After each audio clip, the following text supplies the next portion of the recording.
Hey everyone, welcome to Strange Stories, where we explore near-death experiences and supernatural stories from people who've had a glimpse of the other side. If you enjoy our content, please consider liking the video and subscribing to our channel. Without further ado, let's get to the story of the day.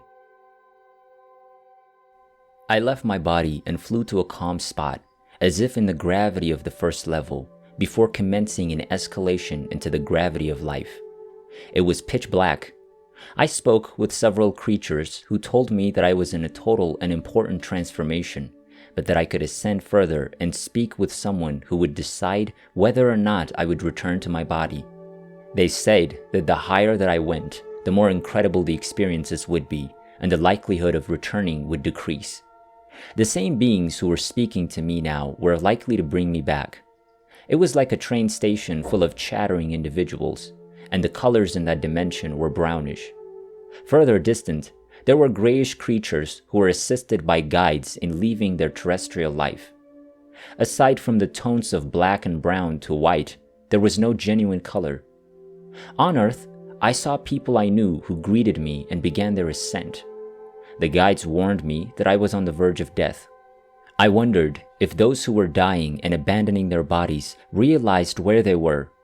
The guides that accompanied me were nice, tactful, and very accommodating, but they were opaque when some questions were asked, and when they did, they merely smiled. They spoke by telepathy and knew exactly what I was thinking, but their responses were vital, brief, and certain. My guides were plain, peaceful, and had a gentle sense of humor. The trial began at that point. They saw everything as obvious, and they helped me grasp all the inconsistencies, behaviors, guilt, and non-guilt that I was experiencing as a result of my life's experiences. They comforted and calmed me with exact words.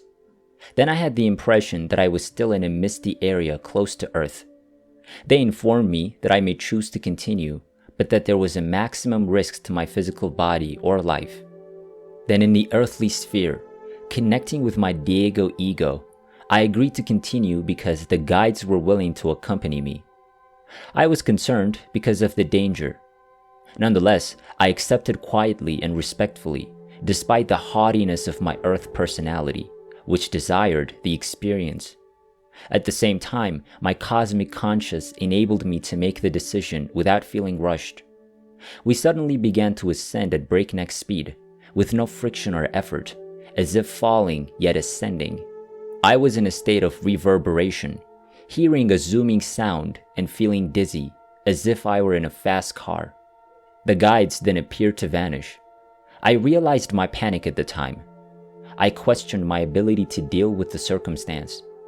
Suddenly, with a cacophony of voices, I began to judge, blame, and make decisions that belonged to their own code of life. Everything was valid and excusable at the time because it was acknowledged that my own position was little and humble. Other recommendations that sounded more valid were humbly accepted because there was no true shame in the deep. After a flurry of cultural, legislative, and spiritual ideas exploded within me, the guide's response was intranscendence, which they uttered with a smile. All of the actions I thought were crucial were not. My mind was suddenly allowed to rest in a tranquil spot in order to continue ascending through a translucent tunnel with a light that appeared to have a yellowish opacity. Then I noticed a slew of beings, some climbing and some lowering. Two of them were familiar to me in the Earth plane, and I hadn't seen them in over 20 years. I also encountered folks who were unknown to me at the time and whom I met many years later in their earthly bodies. I questioned one of the two people I did know what he was doing there, and he told me that he had a really bad health problem and almost died, but the physicians had already fixed the health problem. This is why he was returning to his body. Nonetheless, I was told that another person who had been a family friend for many years was leaving the Earth realm in a certain way. Then came some guides to convey the sick companion back to Earth via a tubular shape in descent. I also saw another tubular shapes through which other spirits were ascending, including a lady familiar to me and my family whose body had perished. I inquired whether the lady could return, but they stated her time was over and she had departed her body. I could feel the lady's energy being disturbed since she was bewildered because she didn't realize she was dead, but I avoided meeting her. My guides grinned at that moment. A new lap began, with the way being transparent, silent, and cooperative. I enjoyed having my conscience at ease, as well as the compassionate but distant company of the guides and other entities I couldn't see. Suddenly, another path revealed, and all the deceased members of my family, including my father, appeared. I then entered another stage, briefly unconscious but rapidly recovered. It seemed as if I'd been through a purifying sauna, descending into sleep, yet I quickly realized my consciousness was still intact. I realized I'd taken a risk with no return, and in contrition, pleaded to be allowed to return because I knew I had already crossed the threshold of death. Everything was brighter in that location, though not by much. Only the identification of my loves from my family on Earth seemed to urge me to return to my body. I then felt a little but vital sense of unease and agony since I realized I'd crossed the threshold again, so I asked my guides for an explanation. They told me that the decision was no longer in their hands because we'd entered regions beyond their control. I was taken aback by the response. I asked them if they could stay accompanying me since I wanted to talk to someone, and they graciously agreed. I felt abandoned by nostalgia. I afterwards had the impression that they had taken my hand. We suddenly shot out at a huge, cold, mentholated speed with sharp cosmic sounds, clear and deep echoes, and the brilliance of a light. So white, almost metallic, that made me feel like we were flying within an appealing and refreshing wind. There were warm and wonderful odors, and then there was fog, and I saw the guide standing on a flat floor. An extremely golden, dazzling creature emerged from the white fog, an androgynous person emitting a brightness as bright as the sun, but not harming my vision. The figure was clearly defined and began approaching me, expanding in size as it got closer, until it was slightly larger than myself. My intellect was incapable of comprehending such free satisfaction and wonder from such a gorgeous human. I almost lost consciousness, merging with him in that overwhelming sensation. This caring being consoled me. With only a thread of conscience remaining, I turned to my guardians and said that I profoundly appreciated them for this incredible experience, but that I had to return to Earth plane to complete disappointing duties. They said that my life would continue, albeit as painful as it had been, with only a few accomplishments, and that it would only last for the time that fate had planned. Almost nothing could be changed from the original plan. I lingered before this lovely person that transcended me, of whose I felt a small part within me, and whose gentle and definite response I awaited. I turned around and faced the being of light directly, about half a meter away. He was a being of incredible power, beauty, and energy, but I couldn't see his face. I had the impression that doing so would be the same as remaining. Suddenly, the entity embraced me in an infinitely sensitive and noble embrace that I cannot express.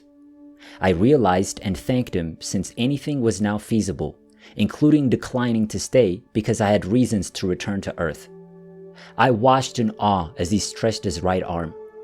There was a dark gap between us, which I could jump over if I grasped his hand, but no return was imaginable.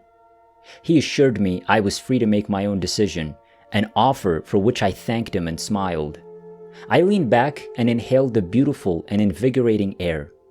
The being of light, who stared at me with recognition and content, slowly descended his hand and disappeared, shrinking with each step. He was a being of unconditional love, wisdom, light, and energy. The guides reappeared, curious and courteous, eager to take me back. I jumped and tumbled down at breakneck speed, feeling like a flame. I couldn't take the friction or the terrible noise any longer. I accepted that I would rather die than endure the experience at its peak of friction and sound. To my surprise, the guardians advised me telepathically in luminous words to relax since I will be there shortly. I then felt an eruption of white and red marmalade and traveled through it in the opposite direction of its flow. I finally collapsed, a dry and heavy fall weighing tons, to find myself seated on my bed, eyes open and blazing. I felt a tremendous pain near my heart, almost intolerable discomfort, and great trouble breathing. My body was stiff. My arms were immobile. My feet were also frozen, and I couldn't move them.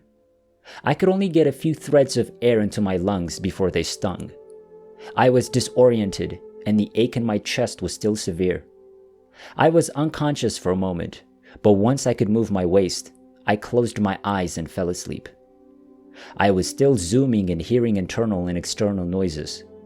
For an hour and a half, the ache in my heart was excruciating. I made it to the bathroom, despite feeling as exhausted as I'd ever felt. I then went back to sleep for 12 hours. When I awoke, I remember the guides telling me how my wife, daughter, and I would die. I saw my entire future and the future of my daughter. I was informed that I would only recall bits and pieces of it. The advisors assured me that my life would continue to be miserable, but with minor rewards. It had to be that way because it was programmed to be that way, and the goal, while terrible, was incredibly beneficial and evolutionary. I was unable to change it.